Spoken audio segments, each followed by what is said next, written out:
additional people joining.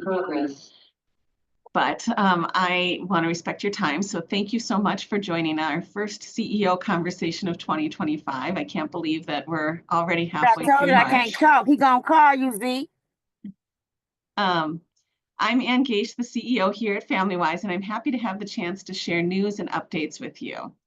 I'm also really excited to have Lisa Deputie with us today. Lisa is our Regional Director of Prevention Initiatives for the metro area. And last month, she facilitated Family Wise's first Parent Leadership Conference. In a few minutes, I'll ask her to share some highlights from that day. But first, let me provide you with a few agency updates. I'm sure as it is with us, it is with you, that on everyone's mind is how federal policy changes are impacting nonprofits like Family Wise and the communities we serve. So let me start there. Family Wise does receive some federal funding through our state contracts. While we have not heard that our current contracts are in jeopardy, we are proactively engaging in scenario planning. We are taking precautions as we plan for the future, anticipating reduced funding for social services and nonprofit sectors in the years ahead, unfortunately in the face of what we imagine will be increased need for support services for families. We're particularly paying attention to what's happening with Medicaid funding and with what's happening for families who are undocumented and for other immigrant families. We will continue to be a steadying force for families through this period of fear and uncertainty in our communities. As a trusted community partner, we are working to ensure that families know their rights, have access to critical resources, and don't feel alone. We know that times like these are harder, especially for families dependent on the social safety network. We already see families facing more complex needs with fewer resources. And I just have to commend our staff team for their patience and their perseverance and their creativity in accessing resources. As we look ahead, we are not only focused on providing direct services for families, but also on building the capacity of communities to better support parents and children. We have been experiencing increased demand for our high-fidelity wraparound training in Minnesota and nationwide. If you are unfamiliar, wraparound is a holistic approach to mental health case management that really centers on family voice and choice. It helps families build and utilize natural support networks from their family, friends, and neighbors to sustain them through life's ups and downs. We are excited that we have been building new partnerships in tribal communities, and we're also doing consulting in the states of Delaware and New York around wraparound. By the next CEO conversation in June, we will be launching our training institute, which includes wraparound and other training opportunities for family serving organizations and agencies. So please stay tuned. More immediately, we are busy gearing up for April, which is Child Abuse Prevention Month. As the home of Prevent Child Abuse Minnesota, Family Wise aims to be a prevention resource for families and communities across the state. Next month, we will launch a public awareness campaign that includes publication of our 4th annual Family Wellbeing Index, a report highlighting data and stories about how Minnesota families are doing across different areas of well-being, from housing to healthcare to natural support networks. We will also be shining a spotlight on advocates for families through our annual Pinwheels for Prevention, Champion for Children, and Burn Campbell Awards. Watch for the publication of the Family Wellbeing Index and award announcements early next month. And finally, we will host our annual fundraiser for family well-being on Tuesday, April 22nd from 5:30 to 7:30 at Smash Park in Roseville. We hope that you'll join us for a fun, family-friendly evening of games, networking, and fundraising to support Family Wise programs that help parents and children gain stability and achieve their goals. So speaking of events, last month, which was Parent Leadership Awareness Month, we held our first Parent Leadership Conference. The event centered on a core belief that Family Wise holds, which is that parents hold valuable wisdom about their families and their communities. And that valuable wisdom is something that systems and family service providers need to hear. At the Parent Leadership Conference, parents with lived experience in systems came together with community and systems leaders to discuss how together we can co-create systems that better support families. So with me today is Lisa Deputie, our Director of Prevention Initiatives for the metro area, who has been spearheading our parent leadership efforts at Family Wise. Welcome, Lisa. And Lisa, I'm wondering if you could start out and just talk about, from your perspective, what was one highlight from the conference? Yes, thank you. I will. Let me first officially, introduce myself. I am Lisa Deputie. I am the Metro Regional Director for Family Wise, and I just want to thank everybody this afternoon for coming. Highlight. One of the highlights from the conference was the dialogue, the communications. From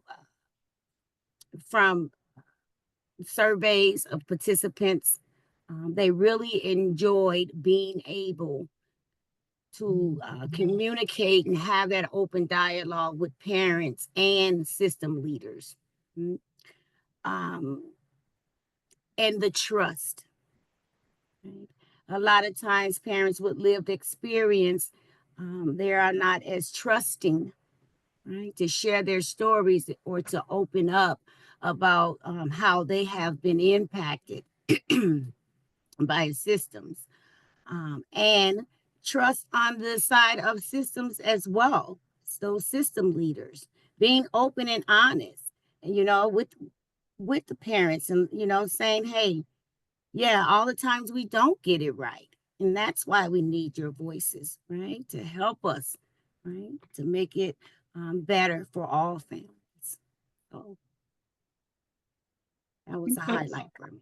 That's so important. Like, I mean, I think one thing that we sometimes forget about is how people's stories have been used against them. And so the fact that there was that experience of trust. And I remember one participant talking about, when you asked, like, what is it, something you need? And they answered like this is what we need. So it was a pretty amazing day. So Lisa, what from your experience motivates someone to be a parent leader? Um, Opportunities, right? Again, such as what we had. A lot of parents and others were saying, yes, this is what we need. So more opportunities, more open spaces to dialogue, to share their voices. Mm. Um, those ideas, mm, and incentives, right? A lot of times we contract or consult with other consultants, and we should look at parents as such, because they're the experts. They're the experts in their families, in their communities, in their lives, right? And they are the first leaders that our children see or come in contact with. So they should be able to be at those tables and to get involved. Yeah, so. So I think you're speaking to, like, at least one of the barriers that a parent leader might face. Are there other barriers that you think, and that, it's hard for them to come to a table, when when they're not financially supported to, because, they need to be earning money to support their families, and it takes time away from other things they could be doing. So that's one barrier, but are there other barriers, and how have you seen parents overcome those barriers? Other barriers are feeling that they don't belong in that space. And how I've seen those barriers, how because I speak as a parent as well with lived experience. How we overcome those barriers is to really, really open up our voices and learning and educating ourselves on how important our voices are, educating ourselves about some of the rights that we may have, and educating ourselves about some of those systems, right, that we've been impacted by. And having those conversations, lifting our voices, partnering, right, with them. Uh, a lot of times, I'll go back to that. We partner with other agencies, organizations, and communities. We need to partner more with families, parents, and community members as well.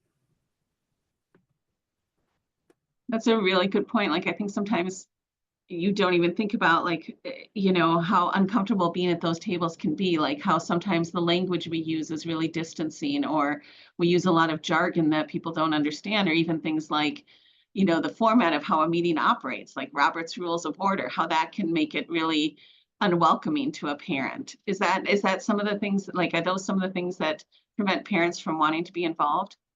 Definitely.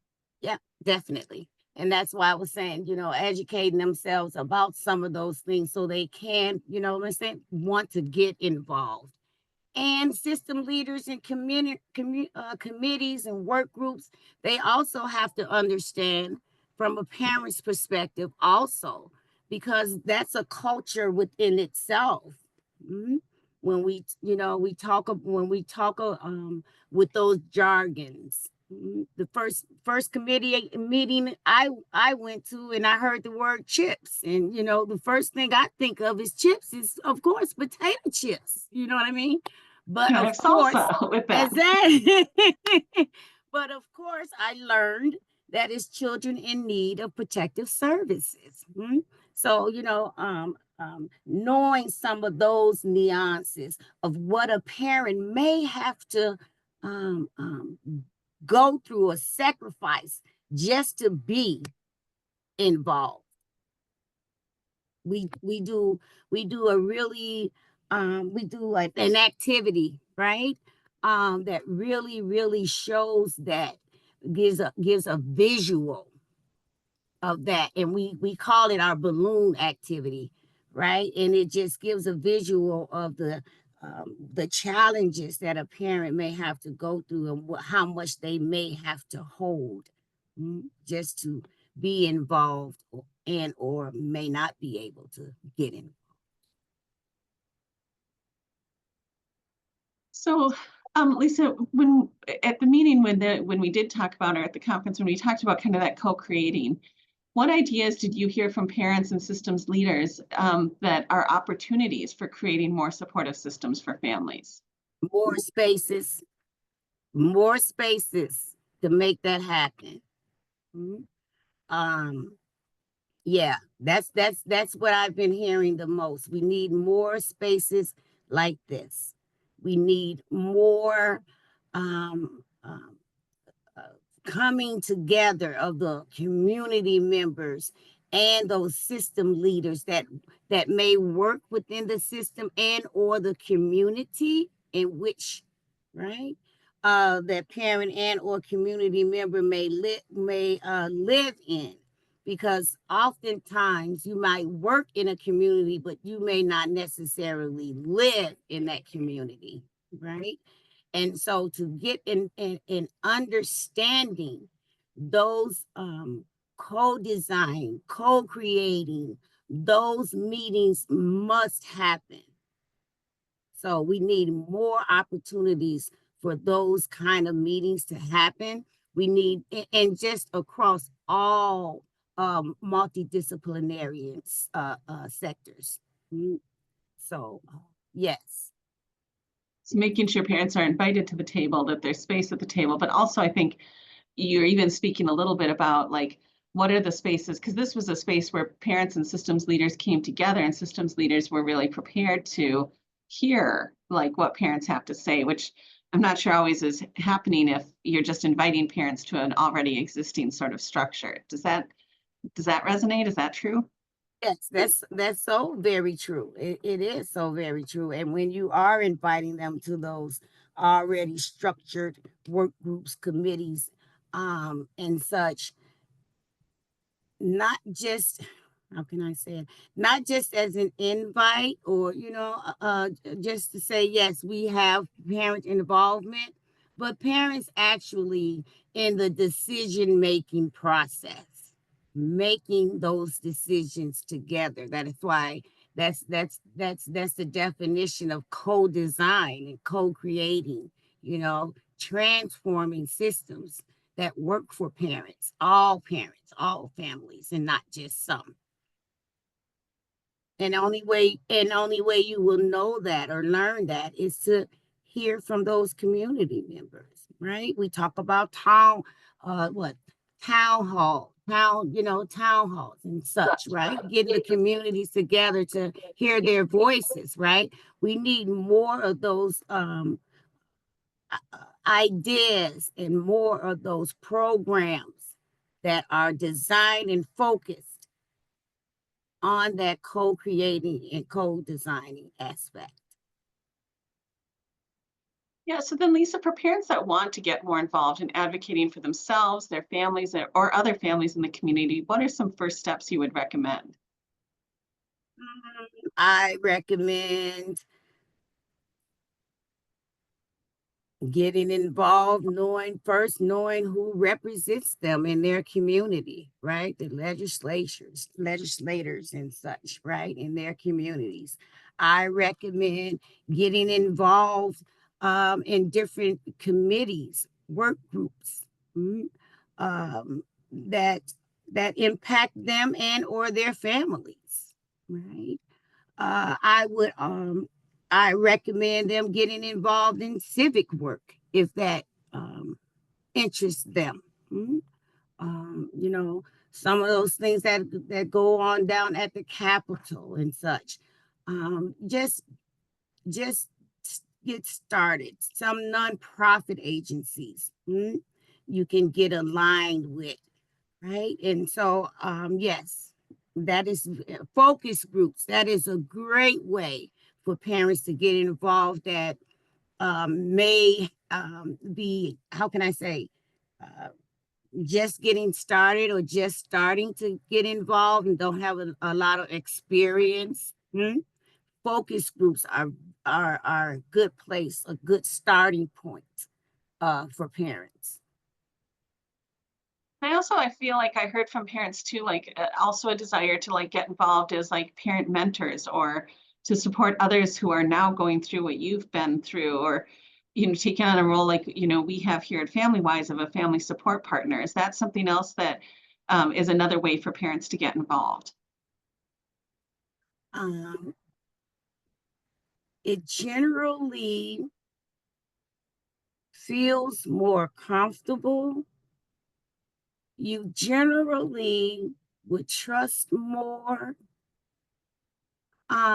from someone that has experienced some of the same things that you may be experiencing, because they can talk from that experience. Not something that they just learned, but something that they actually lived, right? And it opens up so many different aspects and doors and possibilities for other parents to have those mentors that they can say, yeah, okay, you done it, I can do it. And I know because you was impacted by that system too, right? For instance, oh, you got your kids back, I can get my kids back too, you know. And a lot of times you learn more because you're more trusting, and so you open up more of your story and who you are and what you may be challenged with, because you have that trust. There's someone that has been there, done that, so to speak. They walked that block, or like my parents used to say, they've been in those shoes. So yeah. That's great. So I guess one last question, like now with Child Abuse Prevention Month right around the corner, can you share a little bit about what child abuse prevention looks like within a family or within a community? Yeah, child abuse looks like within a community and family, and we all know that all communities and families are unique, right? But every family, every parent, every community can progress with having protective factors weaving into their lives, their activities.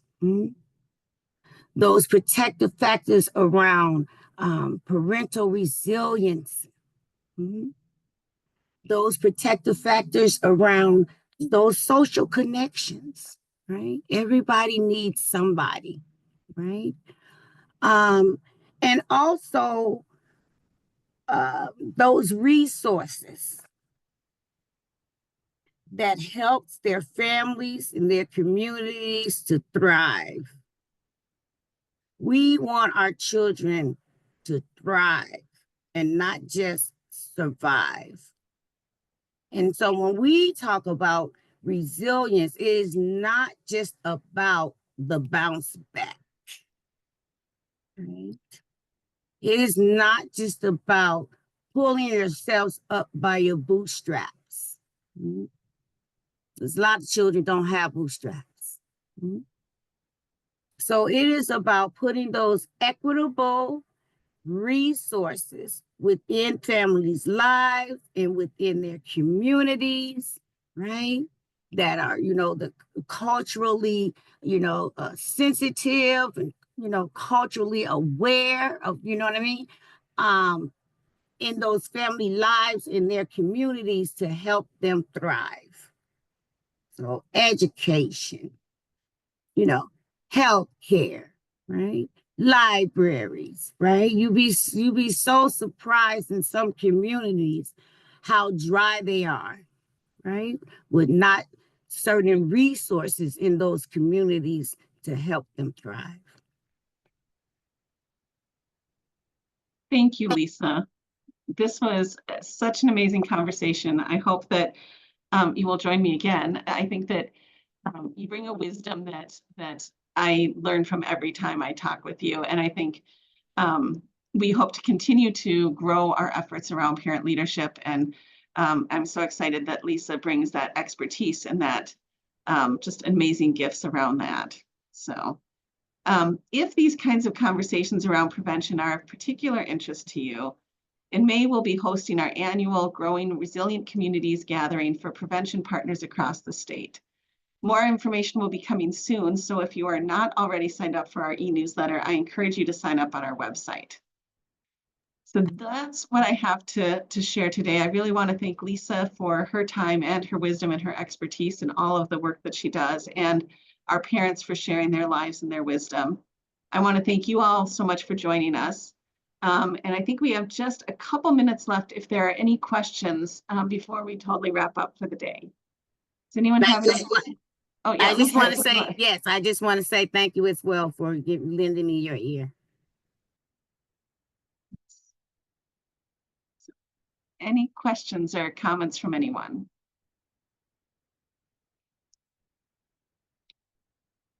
You could either raise your hand or put it in the chat or just come off your mic and say anything.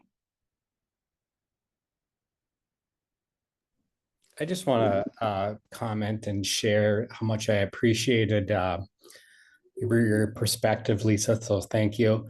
As a systems person who services families and kids who struggle, I have that role, but also the humbling experience of being a parent of a child who struggles. Your words really resonated with me, so thank you. I'm interested in some advice on how we can set the stage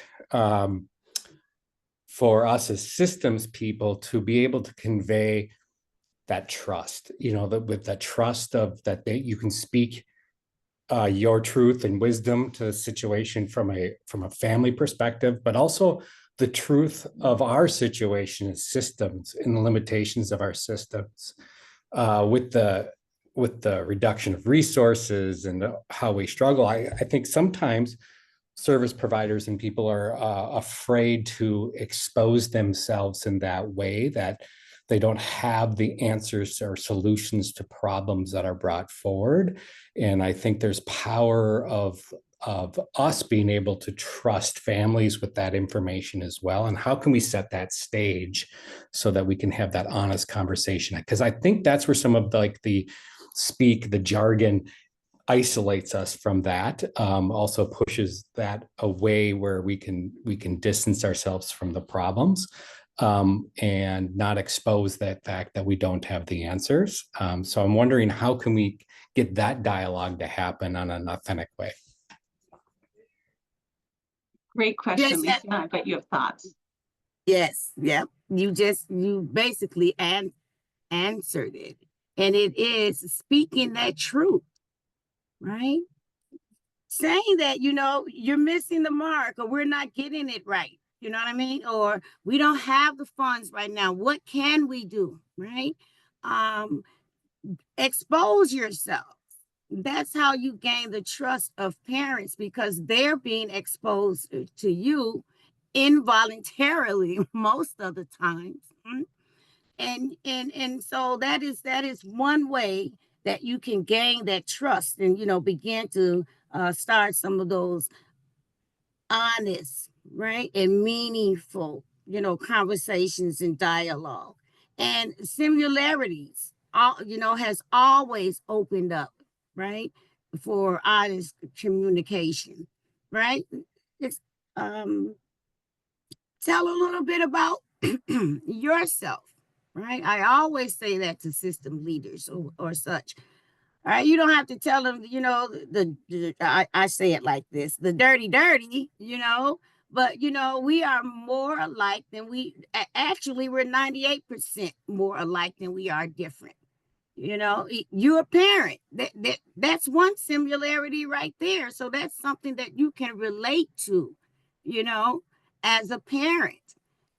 Children is one of the hardest jobs we will ever, have, right? And every parent has a struggle with a child, no matter what your your background, social, economic, right? Any of that. We all have troubles, have struggles with children. So yes, expose yourself. Let them know that we know this is why we need you. Let them know, let them know their worth. I would say And that's great with the start. I would just add, because I think that's great. And I think sometimes we think parents are looking at us for kind of the magic solutions or for a magic wand. And to be able to see within them their strengths and to call out their strengths and to acknowledge their strengths, because they are figuring this stuff out when we're not around, and so how do we learn from them? And that's a great way, I think, to build trust too, is to recognize that many of the answers they already have. They just need the system to listen to them and to implement them and to work alongside them, to come alongside them with those systems. So any other questions or comments? Thanks for that, Scott.